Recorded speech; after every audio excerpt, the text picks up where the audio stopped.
So, how did their love story begin? It was April 18th, 2018, at work.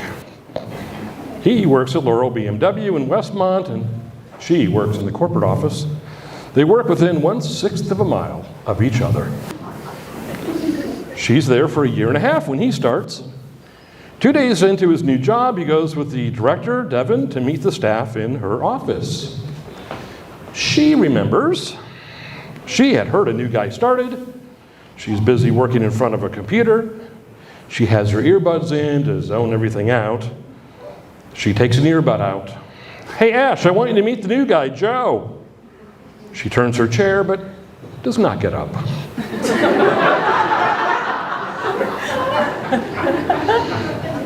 "Oh, nice to meet you." Her first impression? She does not remember.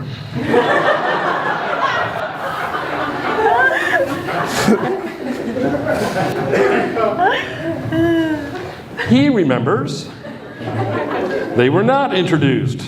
She has no earbuds in. She's eavesdropping. He cracks a joke. To others, Ashley laughs. He turns to her and says, "Hi, I'm Joe." His first impression? She's beautiful. Then he leaves the building. A few days later, on a Monday, he brings deals over to the biller. He walks by her room and says, "Hi, Ashley." She responds with, "Hi, Joe." She does not remember this.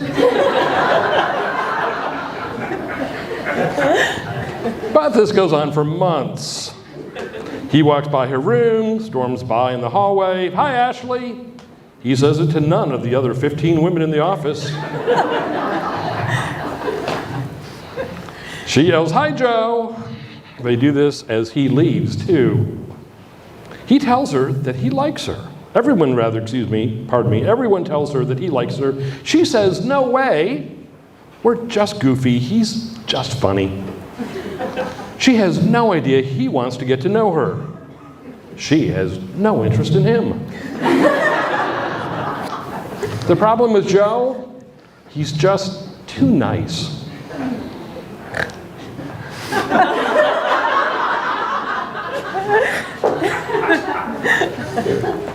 He asked her to cut his hair. She has a cosmetology license and used to be a hairstylist. She cuts other people's hair at work. She's good. It's convenient. And she's inexpensive. He always paid double whatever she asked. None of this is unusual for her. It's pocket money. She thinks it won't take too long.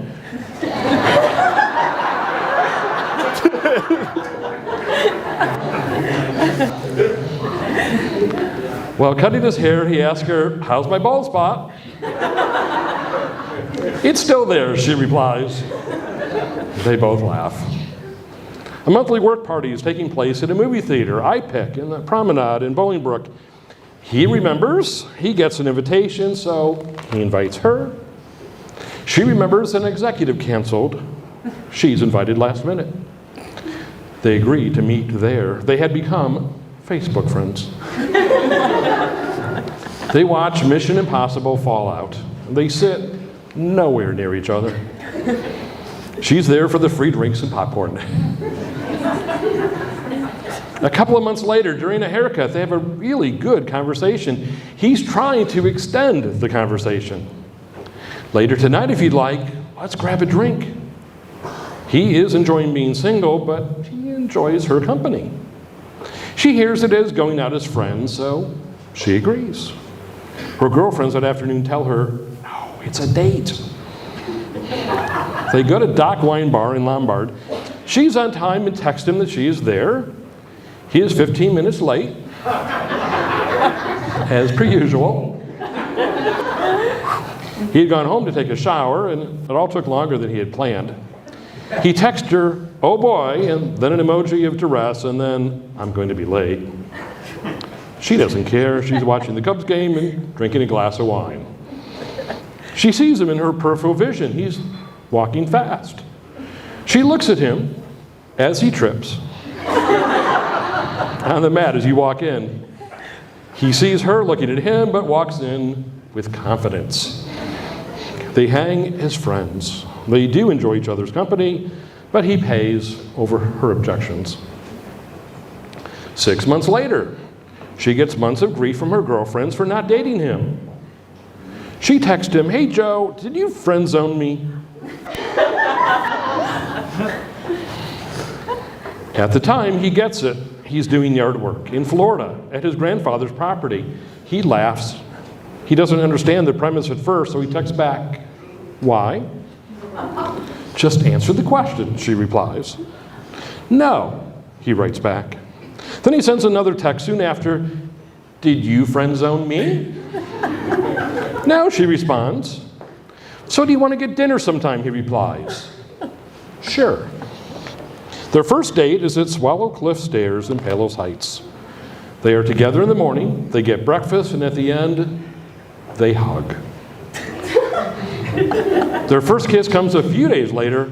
It happens while watching a movie at his place. His lead-in, Mr. Smooth says, "Are you a good kisser?"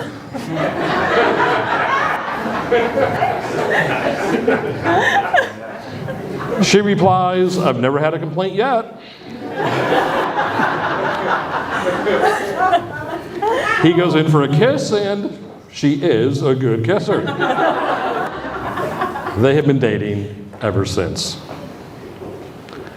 How did Joe propose to Ashley? They do not look at rings together. She commends a ring online, mostly on Pinterest. "That's what I want when I get engaged." He's listening. She does not bug him about rings. He gets her parents' permission before he proposes. He asks her dad on the golf course, and the two of them have a big cry. They go back to her parents' house so he can ask her mom. She agrees, but does not cry. Her dad does again, and that sets off Joe. May 27, 2020, it's a Wednesday. She's furloughed from her job, not related to his. He goes to work, but he only works half a day due to COVID. He picks up the ring at lunch. It's burning a hole in his pocket. His plan is to go back to the first date spot, Swallow Cliff Stairs. He texts her, "Let's go on an adventure when I get home." She replies, "Okay, as long as it's not Swallow Cliff Stairs."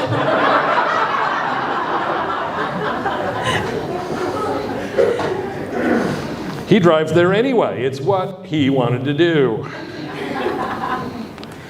It's closed. Due to the pandemic, there's even a police officer guarding the parking lot. She is elated, for she did not want to leave the apartment. She's tired. It's hot and muggy. She has done a 3-mile walk that morning. She laughs in his face, and I quote, "Ha ha, stupid."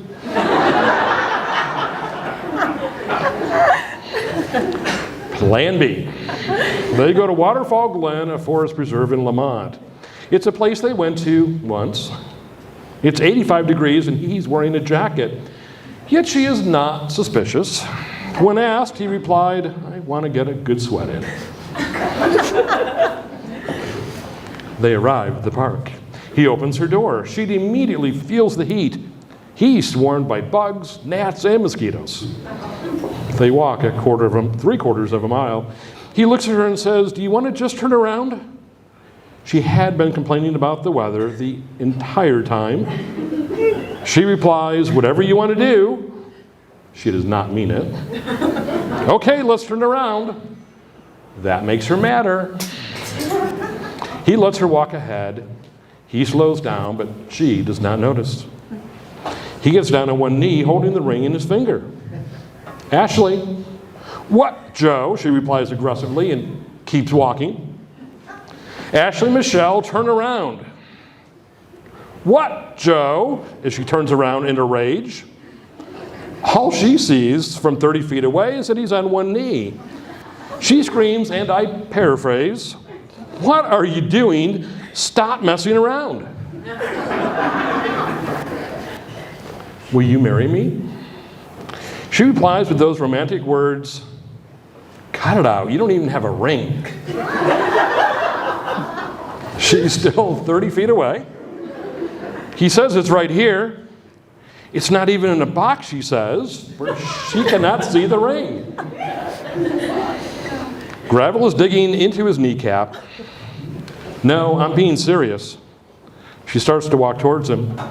When she is 10 feet away, she realizes it's a thing. Then she says, "Are you serious?" She's no longer mad. He stands up. "You don't have to say yes if you don't want to." Then finally she says yes. He puts the ring on her finger. They walk back to the car, and it's air conditioning. When she's in the car, she begins to cry. She says, and I paraphrase again, "I feel like a derriere." She cries out of happiness and that she completely ruined the moment for him. And that's what brings us to today.